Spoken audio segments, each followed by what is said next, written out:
Brought to you by NBC bearing, भारताची पहिली bearing उत्पादक।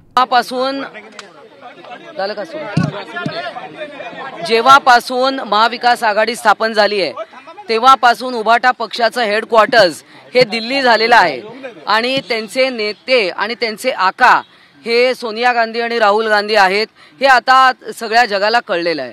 आणि काल ते तिकडे दिल्लीला गेले होते आणि इंडिया अलायन्सची बैठक होती।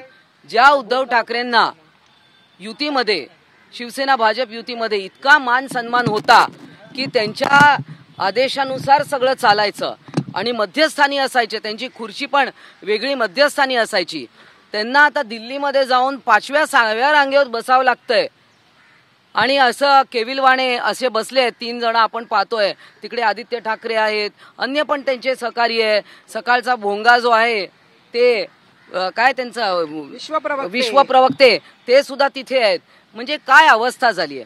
वंदनीय बाळासाहेब ठाकरेंचे विचार सोडल्यानंतर काय आपली गत होऊ शकते हे पाहिलंय आणि म्हणूनच आम्ही आज वंदनीय बाळासाहेब ठाकरे यांच्या चरणी नतमस्तक व्हायला आलोय की काय ही अवस्था झाली आहे। आणि जो पक्ष तुम्ही निर्माण केला तो आता चांगल्या हातात आहे। म्हणजे एकनाथजी शिंदे यांच्या हातात शिवसेना हे धनुष्यबाण आणि शिवसेना चिन्ह हे नाव हे आता आणि एकनाथजी शिंदे यांनी बाळासाहेब ठाकरेंचे विचार सोडले नाहीत आणि म्हणूनच आज जनता त्यांच्या मागे उभी आहे। पण पाहिलं की दोन्ही निवडणुकांमध्ये आमचा विजय झालेला आहे, परंतु उभाटा पक्षाची आज काही जी अवस्था झाली आहे ते बाळासाहेबांना नक्कीच त्यांच्या आत्म्याला त्रास होत असेल आणि आम्हालाही कुठेतरी शिवसैनिक म्हणून वाटतंय की हे असं योग्य नाही आहे। म्हणून आम्ही बाळासाहेब ठाकरे यांच्या चरणी नतमस्तक व्हायला आलो आहे। वंदनीय बाळासाहेब ठाकरे, हिंदू हृदय सम्राट बाळासाहेब ठाकरे यांचे विचार सोडले, स्वतः म्हणतायत की मी बाळासाहेबांचा पुत्र आहे, ठाकरे ब्रँड आहे। कुठे आहे तो ठाकरे ब्रँड? तुम्ही दिल्लीला जाऊन नुसते वाकला नाहीत तर तुम्ही तिथे झुकला नाहीत तर तुम्ही तिथे सरपटलात। आज ज्या पद्धतीने 6व्या रांगेमध्ये तुम्हाला बसायला मिळालेलं आहे, खरं तर पुढच्या वेळेला ते 6वी रांग सुद्धा असणार नाहीये। हा खरं तर मी एवढंच सांगते, उद्धवजी तुम्ही शिवसैनिकांना काय उत्तर देणार आहात? जर आज हिंदू हृदय सम्राटांनी आम्हाला स्वाभिमान शिकवला, आम्हाला अभिमान शिकवला, आम्हाला हिंदुत्व शिकवला, हे सगळं तुम्ही सोडलेलं आहे। कुठे तुमचा स्वाभिमान, कुठे तुमचा अभिमान, कुठे तुमचं हिंदुत्व? आज काय अवस्था झाली आहे बघा। तुम्ही संपूर्णपणे उभाटा ही सोनिया गांधी आणि राहुल गांधींच्या पायावर तुम्ही टाकलेली आहेत। आतापर्यंत या स्मृतीस्थळावर किती वेळेला राहुल गांधी आणि सोनिया गांधी आले हो तुमच्या इथे नतमस्तक व्हायला? एक काळ असा होता की मातोश्रीवर सर्वजण जात होते। अगदी जेव्हा भाजप बरोबर ताई महायुती होती तेव्हा सुद्धा अमित शहा सुद्धा तुम्हाला मातोश्रीवर येऊन भेटत होती। परंतु जेव्हा तुम्ही हिंदुत्व सोडलं त्यानंतर तुमची काय अवस्था झालेली आहे तुम्ही बघा। चोरासारखे, उंदरांसारखे कुठेतरी बसून लपून बसला होता, असंच दिसत होतं।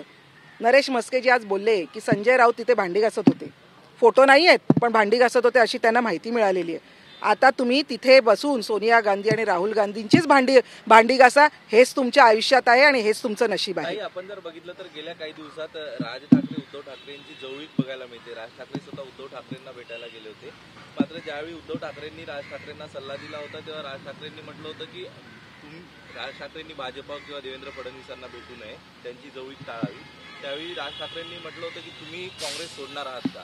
मात्र सोडणार आहात का म्हणण्यापेक्षा काल तर हे अगदी मला वाटतं राज ठाकरे आणि मनसैनिकांनी बघितलेली आहे की उभाटाची अवस्था काय आहे, त्याच्यामुळे ते नक्कीच विचार करतील की अशा संपलेल्या पक्षाची, आधीच काँग्रेस संपलेला आहे त्यामध्ये अजून एक संपलेला पक्ष। एक म्हण आहे आपल्या मराठीमध्ये की शेपूट नाही त्याला गाढव म्हटलं जातं, गाढव आहे शेपूट नाहीये त्याला। तसंच राहुल गांधीच्या बाबत मी हेच म्हणेन की माणूस आहे पण अक्कल नाहीये, अशा माणसाकडे ही लोक जाऊन बसतायत, ते प्रेझेंटेशन करतायत, पॉवर पॉईंट प्रेझेंटेशन, आणि हे बघतायत आणि खरोखर ही दयनीय अवस्था आहे। आम्ही आज हिंदू हृदय सम्राट बाळासाहेब ठाकरेंच्या चरणी नतमस्तक व्हायला आलोय आणि त्यांना सांगायला आलोय की या तुमच्या पुत्राला ज्यांनी शिवसेनेचं वाटोळं केलेलं आहे त्यांना माफ करा, कारण खरी शिवसेना आणि खरे विचार घेऊन माननीय एकनाथ शिंदे साहेब आणि त्यांच्याबरोबर आम्ही सर्वजण चाललेलो आहोत। तुमच्या पुत्राला माफ करा। याआधी सुद्धा असाच मुद्दा समोर आला होता ज्याच्यामध्ये जेव्हा महायुतीचं सरकार होतं, मुख्यमंत्री एकनाथ शिंदे होते, त्यावेळेला दिल्लीला जे गेले होते तेव्हा मागेच ते बसले होते आणि त्यावेळेला सुद्धा अशाच प्रकारचे आरोप प्रत्यारोप होताना पाहायला मिळाले। नाही बघा, उद्धव ठाकरे प्रत्येक वेळा इंडिया अलायन्समध्ये त्यांचं खच्चीकरणच झालंय.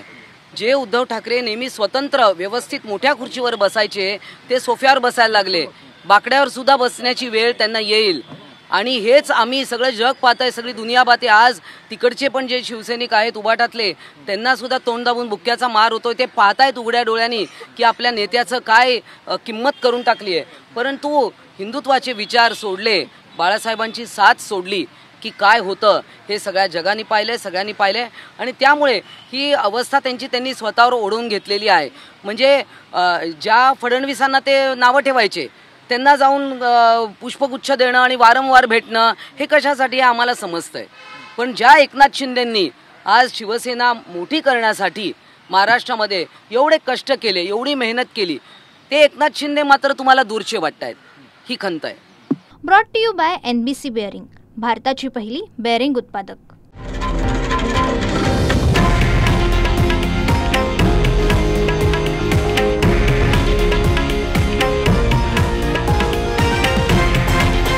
हे आहे देशातील नंबर 1 न्यूज नेटवर्क आणि आपण पाहत आहात TV9 मराठी, एकमेव.